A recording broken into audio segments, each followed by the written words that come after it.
I was invited to speak at the Mary House Catholic Workers some weeks back, and it happened that the president was addressing Congress the previous evening, and I watched that on television, and I realized that he never gave any mention of what country the Navy SEAL, Chief Petty Officer Owen, had been killed in. And I think that's because had he given context, there would have been reason for people to pause and to think hard about what's happening. The country was Yemen. And in the country of Yemen, the same time as the Navy SEAL Special Operations attack, one U.S. person, a military person, was killed, but also there were 12 people killed that same night, and 6 of them were children. And Yemen is a country on the brink of starvation. Yemen is a country where Saudi airstrikes have been happening with terrible regularity, and where the United States, of course, is now also engaging in airstrikes. And it was so reminiscent of what we understood with Iraq. 90% of Yemen's food is imported, and now that they're under blockade, this only exacerbates famine possibility, and 7 million people are already experiencing starvation. Yeah, and Kathy Kelly was in Iraq before shock and awe, during shock and awe, after shock and awe, spent years during the sanction session with working with children. Could you sort of tell us about not only that, but you just came back from Afghanistan, working with children in Afghanistan?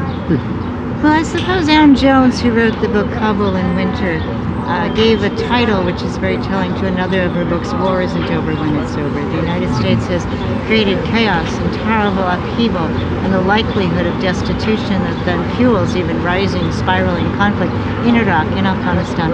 And now it seems that there's a readiness to do this again without ever learning from what we've done in the past. And in Iraq, the United States used the United Nations to impose the most comprehensive state of siege ever known to modern history. And so over 13 years, eventually the UN officials themselves were sounding the alarm, saying these sanctions, this blockade, this state of siege is primarily afflicting, brutally and lethally afflicting children, to the point where the hospitals were like death rows for infants. Well, now we hear this same alarm being sounded by United Nations officials, and who is going to listen? That's part of why this group is gathered here. We want to say, yes, we do want to listen to these cries of people afflicted by starvation. Iona Craig has written that the elderly people are eating trees. They're wandering from place to place without food. Refugees have been taking boats from Somalia trying to escape these conditions, and then the boat is attacked by a Apache helicopter. So we don't want to see any longer resources being put toward the obscene, bloated U.S. military might, while people who can't escape our wars are starving. And so you're here for a whole week. You're here for this week. Tell us what you're doing. Well, we think it's good to focus some of the collective yearning here at the United Nations by going to some of the missions to the UN. We want to go to the Saudi mission to the UN, to the U.S. mission to the UN, and we want to clarify that the United Nations, as it says so beautifully here at the Isaiah Wall, was founded to eliminate the scourge of warfare. We want to ask, when is it going to be the day when they'll beat their swords into plowshares and their spears into pruning hooks? Nation shall not lift the sword against nation, neither shall we continue to learn the ways of war any longer. So you're going to fast. You'll be one of the fasters for this week. You will have a group of people fasting for the next 5 days, right? Surely fasting and yearning and wanting to call on people all across the United States to find ways also to go to their elected representatives and to form delegations and to say we don't want to be complicit with conflict-fueled famine conditions. Okay, thank you very much, Kathy. Nick Modern is a longtime member of Veterans for Peace and also an individual who has done amazing things with facsimiles of drones, the Predator drone and the Q9 Reaper. What's the sense of doing this, Nick? What's the purpose of making those facsimiles and getting them around the country? Well, I think the idea basically has to do with emotions. In other words, we're trying to give people here an emotional sense of what it is to be living under drone attack.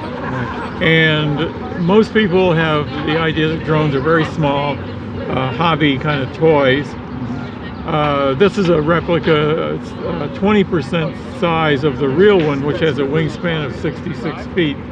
It carries 4 Hellfire missiles and 2 500-pound bombs. And when you tell people that, and they get a sense of the consequences, they're very shocked, because there's not anything in the press here that lets people know this is happening to people in other countries. And Yemen happens to be a place that has been under intensive U.S. drone attack for at least the last 5 years. So when we look at this war and this famine, we can trace it to the U.S. trying to do this war without any consequences to people here. But over there, it's had tremendous consequences. Could you explain to people about how these are actually fired, the drones, where they're fired from? Well, it's, I think, very important to understand that the drone, like this one, is taken over to maybe Djibouti. They have an airfield there.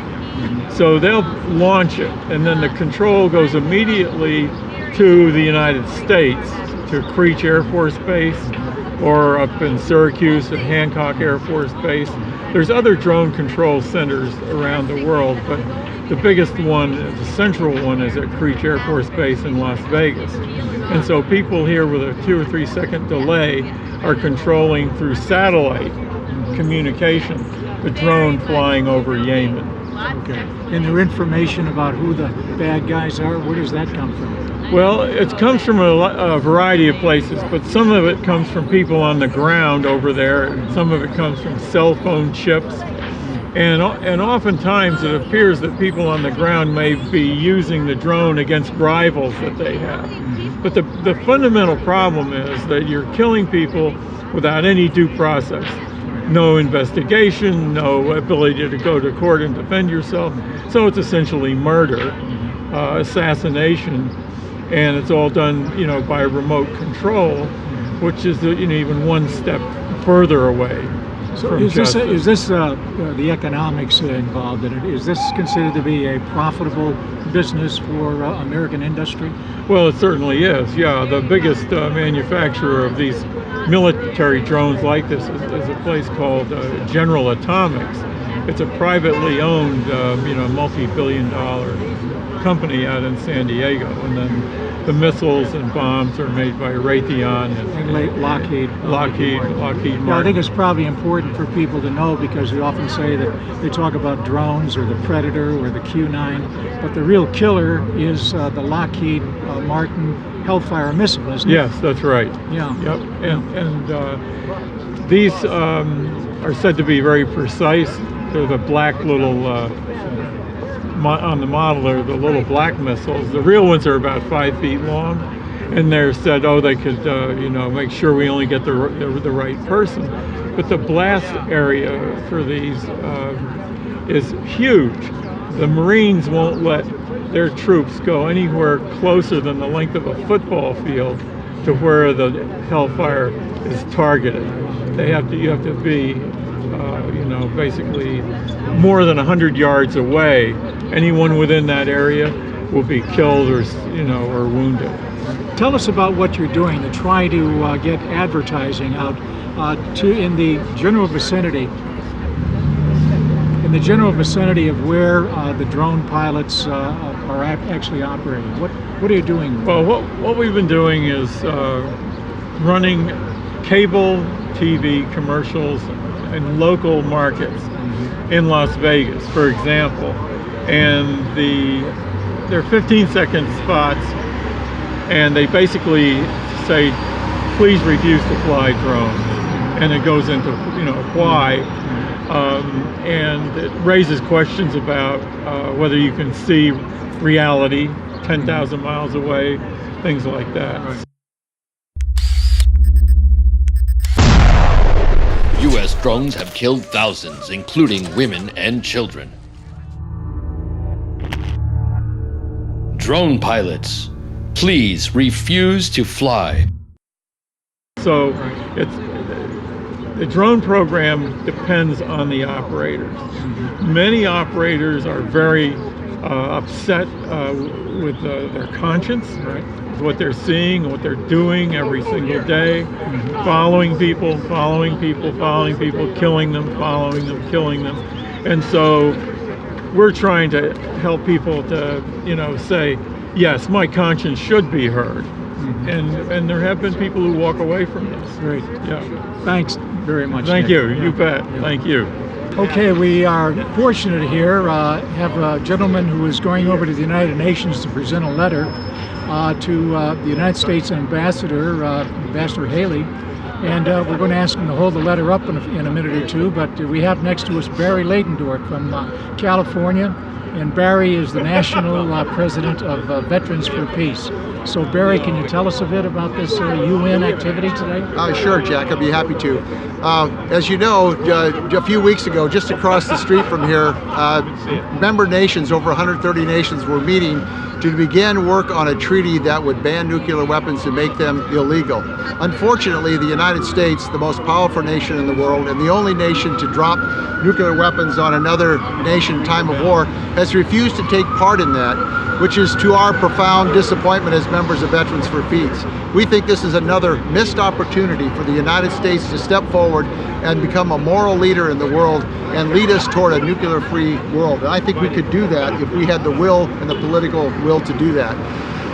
In addition to our disappointment with that, Jack, is that we're really disappointed is that at the time that the nations were beginning to meet, Ambassador Nikki Haley held a press conference in which they were critical of those nations who were trying to meet and resolve this issue of nuclear weapons, and were in effect trying to derail it and sidestep that meeting, which was again a profound disappointment for Veterans for Peace. So what we're doing here today is that we have this letter addressed to Nikki Haley, and we're going to make an attempt to actually personally hand deliver this letter to her this afternoon and go to the United States mission and tell her our disappointment in what they are doing and are failing to do in the cause of world peace, and hope that maybe this will at least let her know that there are people in this country who think that the United States ought to be a force for good rather than constantly looking at ways to be a force for evil, unfortunately, in the world. So that's our purpose here today, Jack. That's terrific. Thanks very much, Barry. You're welcome, Jack. Pleasure to meet you. Ed Canan, like Kathy Kelly, was in Iraq before, during, and after shock and awe. Recent years, after having spent quite a bit of time dealing with the School of the Americas, Ed has taken on pretty much of a leadership position in Syracuse, where Hancock 174th Attack Wing is located. So we're just simply asking Ed to give us a little bit of background about drones being operated out of Hancock, and general information about what he has been doing and what he's up to. Well, Jack, it's good to be here with you in Wilton. Since 2010, we've had a campaign at Hancock Air Base called Upstate Drone Action, and our job has been to expose the Reaper drones that operate out of Hancock Air Base in the 174th Attack Wing.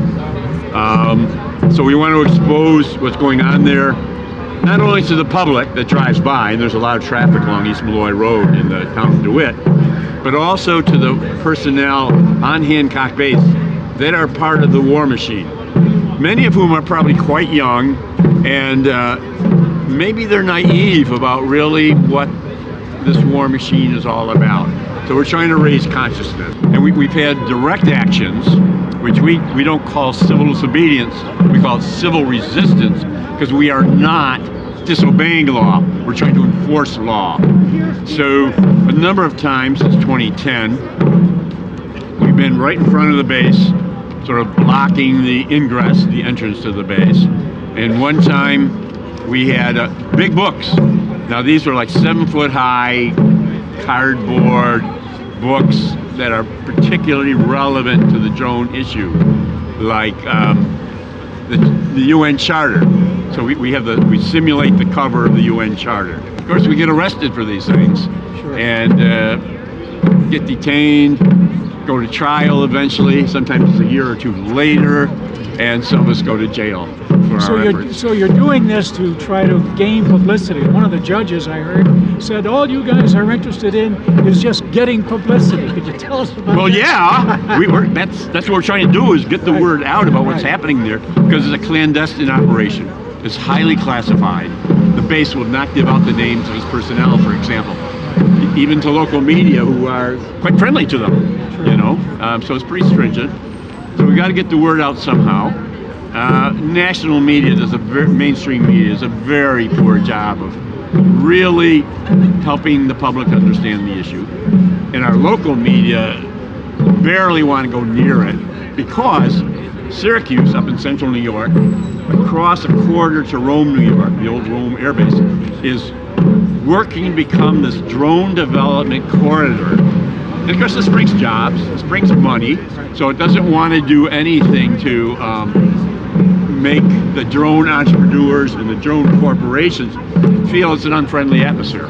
This is Jack Gilroy from Veterans for Peace, and I have next to me Martha Hennessy. Martha, the granddaughter of Dorothy Day. Dorothy Day, of course, the individual, along with several other crucial people, began the Catholic Worker back in the 1930s. And we have today the Catholic Worker in downtown New York with Martha Hennessy as one of the mainstays, Carmen Trotta, who will be on very shortly. Well, you just have to wonder why we have here so many people from Catholic Worker. And Martha, could you sort of explain why you think Catholic Worker people are here today? Thank you, Jack. We are here as Catholic workers once again, this decade, this year, this century, the 21st century, because once again we're dealing with the same issues that Dorothy dealt with in the 1930s, 40s, 50s, 60s, 70s. War, United States relying on war for its economic base, and now we have this tiny little country, Yemen, that is on the verge of starvation, is experiencing starvation, and by the end of the month the numbers will be exponentially higher in terms of children dying. I have 7 grandchildren. I'm here for everybody's grandchildren, and the Catholic Worker has the tradition of raising a voice for the voiceless, and we are also trying to follow in the footsteps, following the instructions of both Dorothy and Peter, but also Pope Francis, who is telling us now is the time to act, now is the time to stand up and stop the blockade. We have Saudi Arabia, which is an ally of the United States, blockading all of the food supplies coming into Yemen. 90% of the food that goes into Yemen has to go through these ports, and it's being blockaded. So a blockade is an act of war, a blockade is an act of genocide. It's affecting the citizens of Yemen, food, water, all medical supplies. We hear that most of the hospitals and schools have been destroyed by the Saudi airstrikes, which is the hand of the United States behind the Saudis with the money and the weapons. So we're here as Catholics, as Catholic workers. So you have a history really of generosity and compassion, something that is not being shown in Yemen by the United States today. Absolutely, absolutely. And to practice the works of mercy, which include stepping in front of the makers of war and demanding that this be stopped. And we certainly have Pope Francis telling us that the world's the crisis of the refugees in the world today is a direct result of the United States making war. And this Yemen situation is merely an extension of what we did to Iraq. So here we are. Hi, this is Jack Gilroy again from Veterans for Peace. Priscilla Reed is here to give some background information as to why she believes that perhaps our motivations and our of the reasons why we do what we do in places such as Yemen and other areas around the world may be misguided. Priscilla, tell us what your thoughts are on that. My big concern with this issue is primarily that the American military reflex is always set off rather than a more generous and compassionate response to the suffering of civilian populations, the Syrians, the Yemeni. If we want to be helping these people, why are we not opening the doors to refugees? Why are we not providing them a safe haven from the violence they're experiencing in their homelands? That's my big concern. Priscilla, that's an interesting point, and it is interesting as well that the United States is pretty much recognized as the factor for 2.5 million refugees just out of Iraq and Afghanistan. Yet, we have almost no Syrians coming into this country. A much smaller country that had very little to do with this, north of us, Canada, has taken 25,000 in. What does that say about United States foreign policy and generosity? I'm afraid it speaks to a very warped sense of values. It really is a damning comparison. Thanks, Priscilla. Thank you. Thank you very much.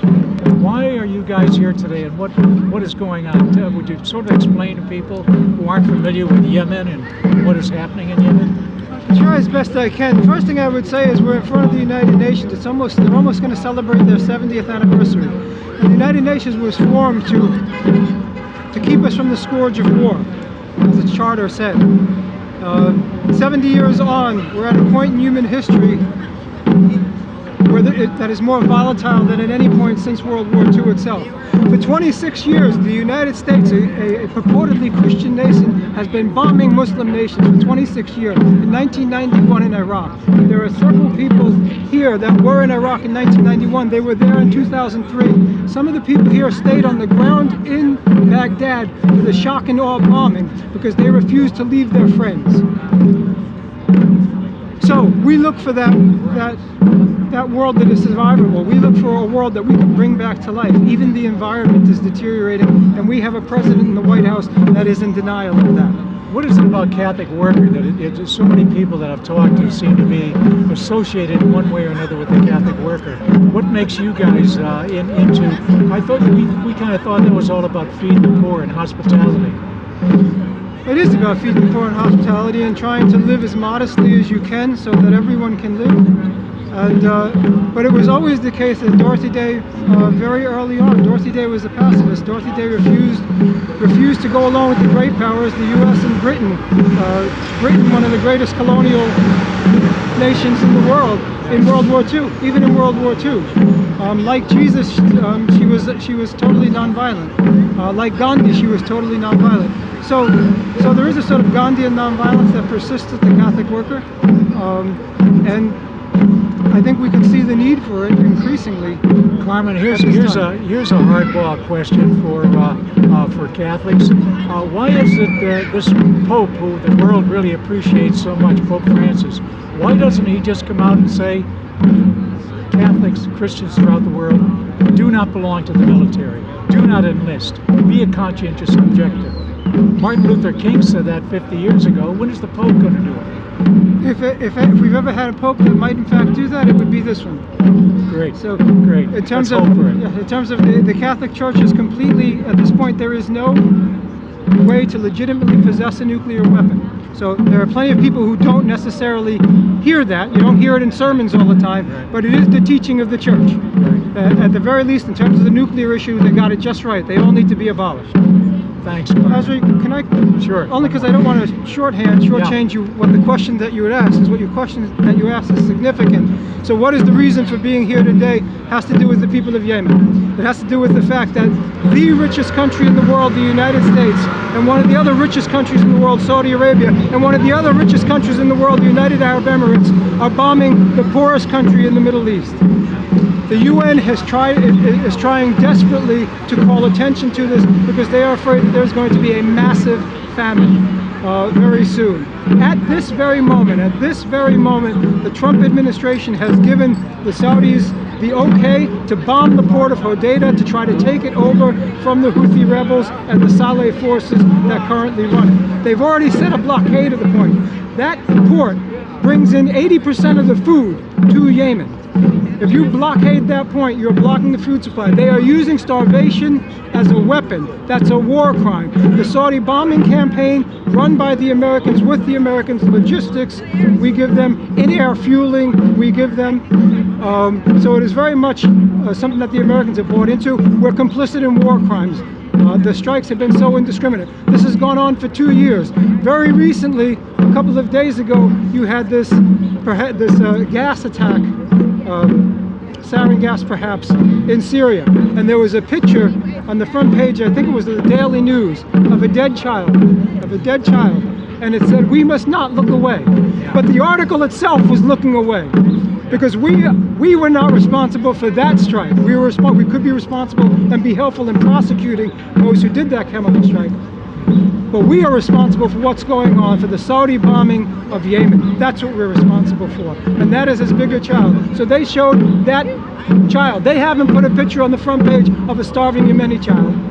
They haven't pleaded with the American people to get in line with international law again, to support the UN rather than try to undermine the UN. And that's where we're at, unfortunately, these days. So the fight for the people of Yemen should very much be our fight. There are some good movements going on. Chris Murphy, the Democrat from Connecticut, is quite on fire. He said when Trump recently gave a $350 million package to upgrade bombs to make them precision guided bombs. Chris Murphy said, why would we give the Saudis bombs to bomb their civilians more precisely? That's what he said. Yeah. So economics has a lot to do with it, right? Since Lockheed Martin is the provider, and they have factories throughout all of the United States. Thanks, Carmen. Thank you. Really appreciate it. We're asking Matt if he could relate what the connection is between what the people are doing here in response to some terrible things going on in Yemen, and this whole concept of the acceptance, it seems, of the United States of torture. Could you talk to that, please? Sure. Yeah, so if we look at the history of Guantanamo, many of the men who have been brought to Guantanamo were from Yemen. Most of the men who remain in Guantanamo are Yemeni. And so there are 41 men left in Guantanamo, down from over 700 there initially. All of these men have endured the torture of indefinite detention and other unspeakable acts of torture. Out of the 41 men left, almost 80% of them are from Yemen. Only 10 people are being tried, 4 have been cleared for release, including people from Yemen who the United States refuses to send back. And we refuse to send people back to Yemen because we don't trust the security situation there. And so we have a hand in creating an insecure country, and then we have a hand in indefinitely detaining citizens of that country in a prison off the shore of the United States. All of these things are connected. The way we treat people here, the way we treat people in American jails and prisons, the way we treat people in our offshore military prisons, and the way we treat people abroad. Matt, could you explain a little bit more about how we treat them? We're not asking you to get too graphic, but if you could let us know, the term torture just seems to be such a general term. Could you tell us what some of these Yemeni people and others have endured at the hands of the United States? Yeah, so we've heard through the words of the men that have gotten out through their lawyers. We also know through the Senate torture report some of the things that the United States has done to these men. Those things include blindfolds and making them stand for days on end, stripping them naked, putting a drill to their head, threatening to kill their families, rape their mothers and children. Those are the most egregious, outright forms of torture. That's not to say that the fact that someone is held indefinitely isn't also a form of torture. To be imprisoned with no hope of release, with no mechanism to challenge your detention. We have to remember that of the 41 men who remain at Guantanamo, only 10 of them have been charged with crimes. And of those 10, who include people who have taken responsibility for some horrific acts, the United States has lost the moral authority to actually charge them. We can't torture someone, we can't waterboard someone, and then claim the moral authority to actually hold them to account under the law. Isn't it sort of a constitutional scheme or sham to say that we are following the law and yet we do such things as torture, which is against the law? Torture is against U.S. law, and it's not only torture, right? It's cruel, inhuman, and degrading treatment is what is against the law. Torture is beyond that. But we have gone beyond cruel and inhuman and degrading treatment. We are torturing people. And like I said, if we're going to do that, if we're going to violate the law ourselves, then the law has no meaning when we try to apply it to the acts of others. Have there been any victories for you guys over the years? We started this work focused on Guantanamo in 2005, and at that point the prison population was over 400 men. The fact that there are 41 men left remains 41 too many, but I think it's important to acknowledge that a lot of the men who have been in Guantanamo have left. Now that's not to say that they've been able to go home, so I think the United States still owes reparations to a lot of these men. The victories right now are very small, but very important. So the men who remain in Guantanamo know that there are people still out here advocating for their release. And when you've been through now 3 administrations, multiple court victories that have claimed to give you rights, and nothing has changed, all you can rely on is hope. And we know men get hope from the fact that ordinary Americans are still calling for their freedom. Well, the president that is now sitting in the White House seems to be agreeable to the use of torture. He seems to be. His Secretary of Defense, thankfully, doesn't seem to agree with that. And I think it's clear from people in the military that not only is torture ineffective, but they are not interested in torturing people.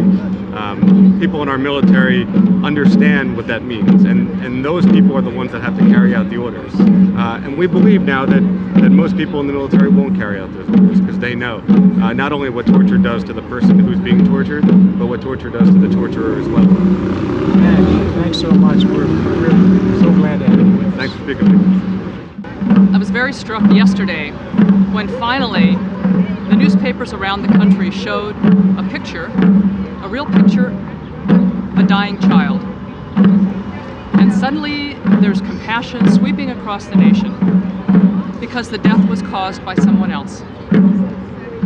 What I've been waiting for 25 years is an acknowledgement of all the children that we have killed with our money, with our tax dollars, with our indifference, with our callousness, with our refusal to understand that living as a Christian life, which I intend to live, means not killing your neighbor, means not bombing people who've been bombed, means not retaliating for a sarin attack with a bombing attack, because that kills children too. And I've been waiting for images of children dying, which are hard to bear, but perhaps maybe will finally wake us up and realize our complicity and cause us to have a change of heart, a change of policy. It could transform the world. We don't have a lot of time because people are starving in Yemen, children are dying in Iraq and Afghanistan because of our bombs and our money. We've got to be as concerned about the children we kill as those whom others kill. Could you speak to that? I think you really are, in a sense, Mary, the economics of it. 2 years ago, when Pope Francis was in Washington, D.C., spoke to a joint session of Congress. One phrase that he said had almost no significance in the newspapers. Wasn't even mentioned except maybe in the text. And that is, he said, the arms industry has blood on its hands. Yes. Why do you feel that this was sort of pushed aside and not elaborated on by the American media? Yeah, unfortunately we are beholden. The nation is beholden. The church, honestly, is afraid to speak because of the power of these people. A lot of churches depend on very wealthy people. Where do a lot of wealthy people get their money? From the arms race. Raytheon, GE, the companies we talk about as being essential to life, bring good living to life, they also bring a lot of death. Our economy is funded by us. Most of our discretionary tax dollars go to the military. It's the military-industrial complex that Eisenhower warned us about forever and ever. And to say something against that reality suddenly causes people to step back, to refuse to acknowledge the truth. And the Pope's statement was unfortunately dead on. Right. The number one export for the United States is weapons of death and destruction. Yes. The 7 countries that we have been bombing and using drone rockets, symbolized right here, the Hellfire missile. It's not so much the Predator made in the USA, but of course the Hellfire missiles. This puts bread on the and soup on the table. So is this perhaps maybe why priests and ministers don't speak out against the war machine? I wish I knew the question. I wish I knew the answer to that question, because it seems like the antithesis of what the gospel message is. Just completely the antithesis. I don't understand it. We do have blood on our hands. We've had blood on our hands forever. Unfortunately, our American history has blood on its hands. We've got to start taking responsibility and taking ownership of our realities and call it what it is. We run a death machine, and a lot of nations around the world recognize this. For example, we talk about weapons of mass destruction, whatever that means, weapons of mass destruction. The United States is the only nation that has ever used to kill hundreds of thousands of people the ultimate weapon of mass destruction, a nuclear weapon. Chemical weapons are illegal. Biological weapons are illegal. Nuclear weapons, mass destruction, beyond contemplation, remains legal. Who owns most of the weapons of mass destruction capable of incinerating the world? The United States. The United States and Russia own 93% of the weapons of mass destruction. So there's a lot of hypocrisy here, a lot of failure to acknowledge the realities, and a lot of people being beholden to these big military complexes, and we've just got to stop. Thanks very much, Mary. Thanks, Jack. Okay, Jack Gilroy again, and delighted to have the widow of Phil Berrigan. You remember Phil as being one of the great American activists, peace activists of all time in the USA. And Elizabeth, of course, was right alongside of him and has been involved right from the get-go. And so we're fortunate because Elizabeth is now living here in New York City and has left Baltimore. And I saw her in the crowd and said, gosh, got to ask Elizabeth McAllister about her thoughts about where we're going with all of this. We're here today dealing with the situation in Yemen, but you have Yemen and you have so many countries, mainly dark-skinned people, Muslim countries that we're being bombing and invading. What's your perspective on all this, Elizabeth? It's tragic. It's absolutely tragic. It's tragic for them and it's tragic for us. As I was leaving this morning, I picked up the newsletter that came from the resistance community in Ithaca, New York. And they had this little box. And the box told me that it costs $50,000 a year to send a person to university in the United States.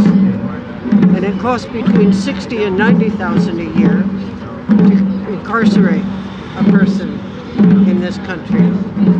But that it costs $3.9 million a year to have one soldier in that country, those countries, given the givens.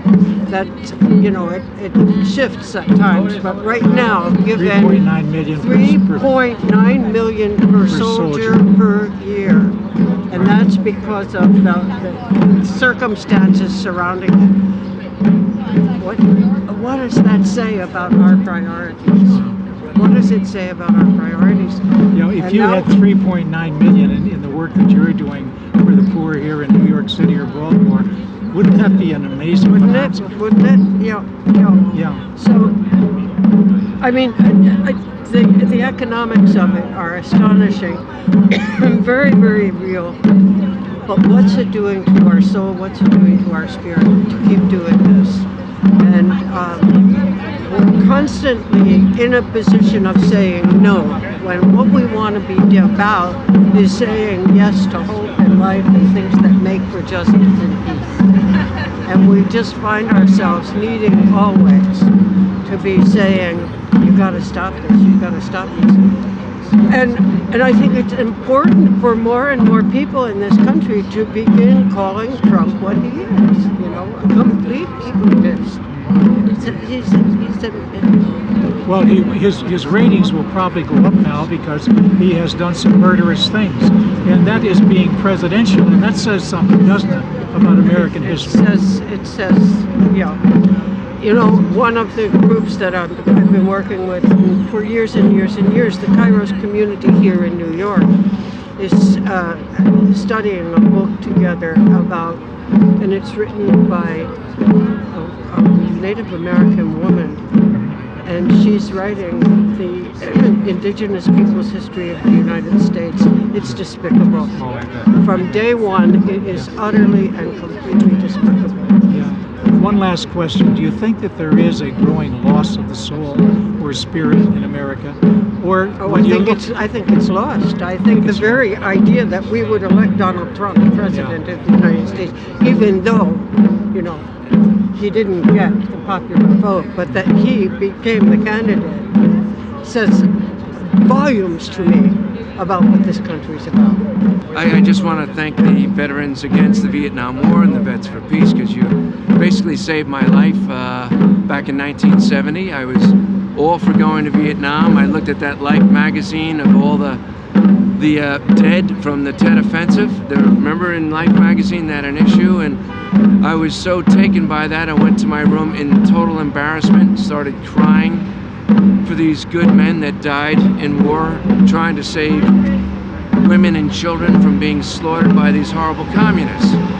So I was all ready to go over there until I, by serendipity, went to Wall Street and ran into this demonstration where I met veterans against the war. And it's through the conviction of those eyes, of those soldiers who were freshly back from Vietnam, that completely turned my head around. The truth was so palpable that for the first time I said, wow, maybe we're not doing the right thing. So it was my hat's off. So my concern about war and militarism really stems from that moment. I have you to thank for that, and it's since then you branched out into the whole issue of nuclear war? Well, nuclear weapons was always a big issue. I mean, look, we were all duck and covering when we were young, right, in our schools, so it was nothing really new to us. However, and the Vietnam War really steered the movement away from that issue for a while. It was so compelling and so important for people. I wound up in jail a couple of times. FOR gave me civil disobedience training, and thanks to the Vets for Peace and others, the Quakers, I felt it important enough to be a citizen, to be involved and try to steer our country into a direction that was clearly better. But why am I here today? I have some good friends with the Catholic Worker, and who told me about this, and obviously look, we feel the joy of life, we feel the joy of community, beautiful children. We love to see children smiling and playing, and that great love that we have, and I know that we can have with all cultures and all peoples. So when I hear about Yemeni children for many years now, dying and starving, and it's not easy for me to go to sleep at night, and that's why I'm here. People are asking, does it do any good for you to come out here with your sign? Who's looking anyway? You do it year after year, but I do it maybe for me, to try to do something. You know, you sign petitions and you come out and you stand. The gowns and the papier-mâché mask and the lifeless representation of a child and the gray dolls have been carried since 2001. It was Christmas time, and people were upset. Why at Christmas time in 2001 should they be seeing images of children who were starving and dying and people fleeing from war? But in fact, the wars have loomed across the specter of so many nations as the United States and other countries have fed and fed and fed the warlords and have ignored the children. And so now here we are again, conscious that in Yemen there were 7.3 million mothers and children at risk of starvation, and now the United States, in this conflict-fueled, conflict-driven setting, has been supporting Saudi Arabia in a blockade, in a state of siege, and bombardment of civilian targets, And the United States itself has been waging airstrikes against people who have meant us no harm. It seems that when the president addressed both houses of Congress, he wanted to focus on the grief, the arms outstretched for a loved one who would never return, of a woman whose husband had been killed in a U.S. special operations, but he didn't even name the country. He didn't name the country, he didn't give it any context, because if he had, there could not have been one smidgen of heroism. He didn't say that the night that Chief Petty Officer Owen had been killed in a raid, that same night mothers had scooped up their children and were trying to run away from the weapons. He didn't say that the whole village was afflicted by starvation. He didn't say that the country was nearing a brink of famine. And United States people aren't supposed to know that.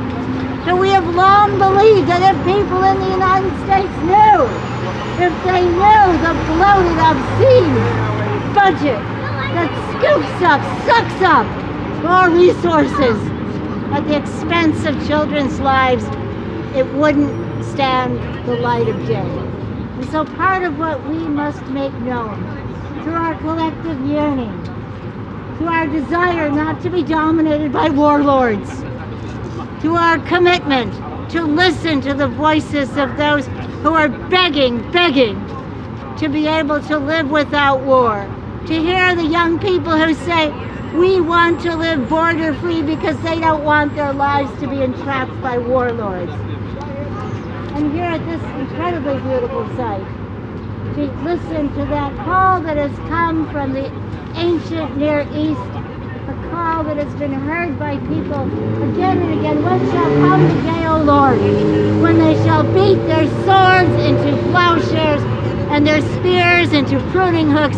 Nation shall not lift the sword against nation, neither shall they continue to learn the ways of war any longer, because the ways of war and the wages of war bring about the suffering children, the bereaved mothers, and the scorching of the earth. Thank you for coming out. We surely look forward to being together throughout the week. Thank you.